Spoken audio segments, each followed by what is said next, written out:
Hello বন্ধুরা, good evening and welcome back to my channel. কেমন আছো তোমরা সবাই? আশা করছি ভালো আছো আর সুস্থ আছো। আমরাও না বেশ ভালো আছি। আর আজকে হচ্ছে শুক্রবার, আর এখন হইতে বাজে বিকাল 5টা। তোমাদেরকে সাথে নিয়ে আজকের ব্লগটা এখান থেকে শুরু করছি। আই হোপ ব্লগটা ভালো লাগবে। প্রতিদিনের মতন আজকে সকাল থেকে ব্লগটা শুরু করতে পারিনি, তবে ভাবিও নি যে আজকে ব্লগ দেব। ইচ্ছে ছিল আজকের দিনটা আর কোনো ব্লগ দেব না, তবুও ব্লগ বানানোটা এখন আমার কাছে মনে হচ্ছে একটা নেশায় পরিণত হয়েছে। একদিনও যদি তোমাদের ভিডিও না দিতে পারি আমার ভীষণভাবে খারাপ লাগে। সেই কারণে ভাবলাম বিকাল থেকে যে কাজগুলো করব তোমাদের সাথে শেয়ার করা যাক। আর এই তো কথা বলতে বলতে বিকালবেলা বিছানাটাকেও তুলে নিলাম। ওদিকে ছেলে বাইরে খেলছে, আমার হাজব্যান্ড আর ছেলে। আর সেই সুযোগে বিছানাটা গুছিয়ে নিলাম, আর তারপরেই চলে এলাম সোজা রান্নাঘরে। তো ইতিমধ্যে কিন্তু আমার সন্ধ্যাটা দেওয়া হয়ে গেছে। তারপর রান্নাঘরে চাটা বসিয়ে দিয়েছি। আর তার আগে চায়ের কন্টেনারটাকে রিফিল করে নিলাম, সাথে বিস্কিটগুলোকেও ঢেলে রাখলাম। আসলে সংসারের কাজ কিন্তু আমাদের কম বেশি দুবেলাতেই থাকে। তবুও কিছু কিছু সময় মনে হয় যে ক্যামেরা ছাড়াই কাজগুলোকে তাড়াতাড়ি গুছিয়ে নেব, তখন আর ক্যামেরা করতে ইচ্ছে করে না।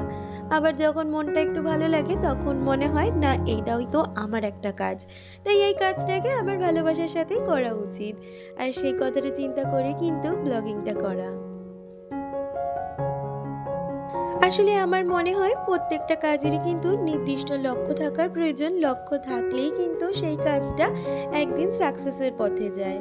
সে কারণে জীবনে তো চলার পথে অনেক রকম বাধা, ঝুট ঝামেলা, অশান্তি থাকবে। সেগুলোকে অতিক্রম করে আমাদের সামনের দিকে কিন্তু এগিয়ে যেতে হবে। আর এই তো কথা বলতে বলতে আমার চাটা হয়ে গেছে। এখন চাটাকে খেয়ে নেব, আর তারপরে ঘরের বেশ কিছু জামা কাপড় রয়েছে, সেগুলোকে একটু গুছিয়ে নেব।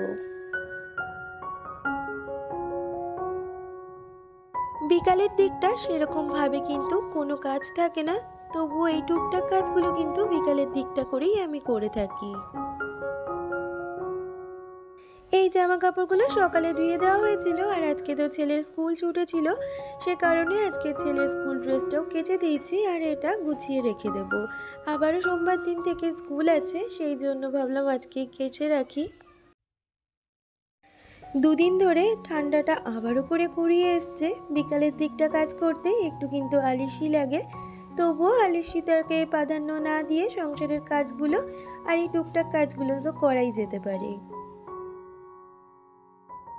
আসলে শীত হোক, গ্রীষ্ম হোক বা বর্ষা হোক, সংসারের কাজগুলো কিন্তু কখনোই থেমে থাকে না। আর এই কাজগুলো থেকে আমরা বাড়ির মেয়ে বউরা কখনোই কিন্তু ছুটি পাই না। সেটা আমাদের শরীর খারাপ থাকা সত্ত্বেও আমাদের কিন্তু এই কাজগুলো করতেই হয়। আজকে বিকেলেও তোজোর পড়া ছিল না, সে কারণে সমস্ত কাজ গুছিয়ে এখন তোজোকে পড়াতে বসে গেলাম। ওকে প্রথমের দিকে বেশ কিছু হোমওয়ার্ক দিয়েছি, সেটাও করছে, সাথে আমি আরও কিছু হোমওয়ার্ক দিয়ে দেবো ইংলিশে। তো সেইগুলোই এখন করে নিচ্ছি।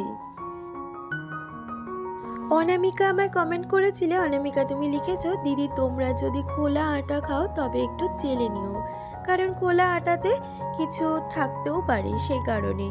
তো বোন, তোমাকে বলতে চাই, তুমি যে বিষয়টা বলেছো সত্যি কথাই তুমি ঠিকই বলেছো, তবে চেলে খাওয়া কখনোই হয় না। তবে এবার থেকে প্রথমে আগে আমাকে একটা চালনি কিনতে হবে, আর তারপর আটা চেলেই রান্না করবে এরপর থেকে। আর এই তো ছেলেকে পড়িয়ে এখন চলে এসেছি সোজা রান্নাঘরে। প্রথমে বাসনের ঝুড়িটা একটু গুছিয়ে নেব, আর তারপরে রাত্রে রান্না করব। এখনো পর্যন্ত যারা আমার সাথে রয়েছো, আমার আজকের ভিডিওটা তোমাদের যদি কিছু ভালো লেগে থাকে প্লিজ একটা লাইক কমেন্ট করে দিয়ে যেও। আর আমার চ্যানেলের নতুন বন্ধু হয়ে থাকলে চ্যানেলটাকে সাবস্ক্রাইব করে আমার পাশে থাকতে পারো। যারা আগে থেকে চ্যানেলটা সাবস্ক্রাইব করে রেখেছো তাদেরকে অসংখ্য ধন্যবাদ। আর এই তো সমস্ত বাসন গুছিয়ে জায়গা মতন রেখে দিচ্ছি, কারণ বাসনের ঝুড়িটা যদি খালি থাকে আর বাসনগুলো যদি গোছানো থাকে তাহলে রান্নার সময় বেশ কিছুটা সুবিধে হয়, বাসন খুঁজতে এদিক ওদিক ছুটতে হয় না। আর আমার এই বাসনের ঝুড়িটাও অনেক পুরনো, মানে আমার শাশুড়ি যখন ছিল তখনকার ঝুড়ি। এখনও চেঞ্জ করা হয়নি, তবে এখনও তো চলছে, যবে মনে হবে আর চলবে না তখন চেঞ্জ করে নেব। আর তার নিচে একটা গামলা দিয়ে রাখি, যেহেতু বাসন মাজার সময় যে জলগুলো থাকে সেগুলো যেন গামলায় পড়ে যায়, সেই কারণে। আর এই যে চামচগুলো এই চামচ হোল্ডারের মধ্যে রেখে দিয়েছি, আর এই জায়গাটাও একটু ভালো করে গুছিয়ে নেব। মানে এই জায়গার মধ্যে আমি ওই গ্লাস, ছোট ছোট বাটি আর এখানে যে সেরামিকের সেটগুলো থাকে সেগুলোকে গুছিয়ে রাখবো।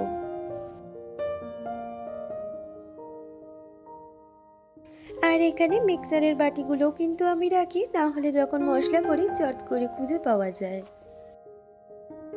আমাদের সবার সবসময় সামর্থ্য হয় না যে আমরা একটা মডিউলার কিচেন বানাবো।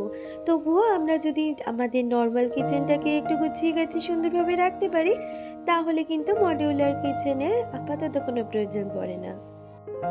আসলে কিচেনই হোক আর রুমই হোক, সব কিছুই কিন্তু গোছানোর ওপর সৌন্দর্য নির্ভর করে। সব কিছু যদি সুন্দরভাবে গুছিয়ে রাখা যায়, তাহলে যেমন দেখতেও ভালো লাগে, তেমনি কিন্তু আমাদের কাজের ক্ষেত্রেও অনেকটা সুবিধে হয়।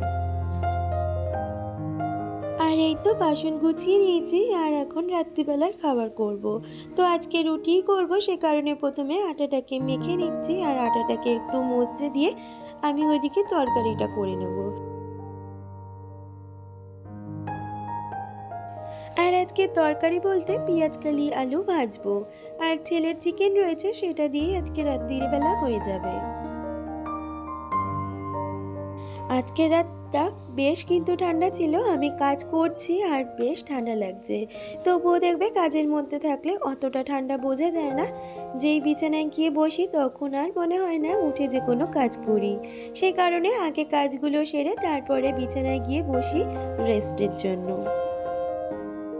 আর এই জায়গাটায় কাটাকুটি যেহেতু করলাম, সে কারণে মুছে নিই। আমি যখনই যা কিছু কাটি কাটার পরে কিন্তু ঘরটা মুছে নিই, মানে ওই জায়গাটুকু। আর আজকে পেঁয়াজকালি আলুটা ভাজবো একটু রসুন দিয়ে। সে কারণে কয়েকটা রসুনের কোয়াকে একটু হামানদিস্তায় পিষে নিলাম, আর তারপরে এটা দিয়ে আমি ভাজবো। এই ক্ষেত্রে দেখেছি পেঁয়াজ কলিটা খেতে কিন্তু বেশ ভালো লাগে, একটু টেস্টটাও অন্যরকম লাগে।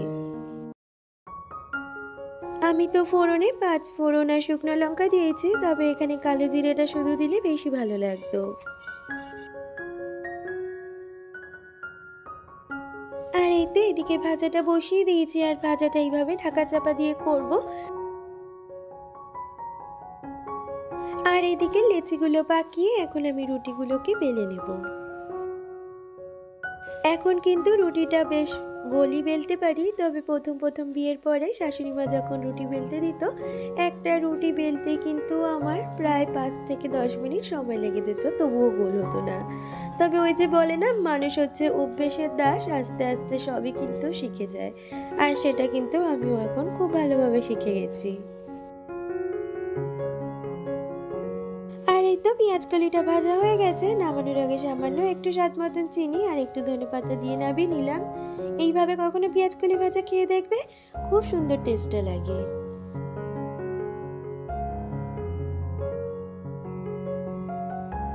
আর এই তো কড়াইটা নামিয়ে এখন আমি এখানে চাটুটা বসিয়ে রুটিগুলো সেঁকে নেব। প্রতিদিনই প্রায় লুচি বা পরোটা হয়ে যাচ্ছিল, পরোটা তো বেশিই হচ্ছিল। তবে আজকে রুটিটা করলাম, কারণ প্রতিদিন অত তেল জাতীয় খাবারটা না খাওয়াই ভালো, তাতে তো শরীরের পক্ষেও ক্ষতি। সেই জন্য কিন্তু আজকে রুটিগুলো করা।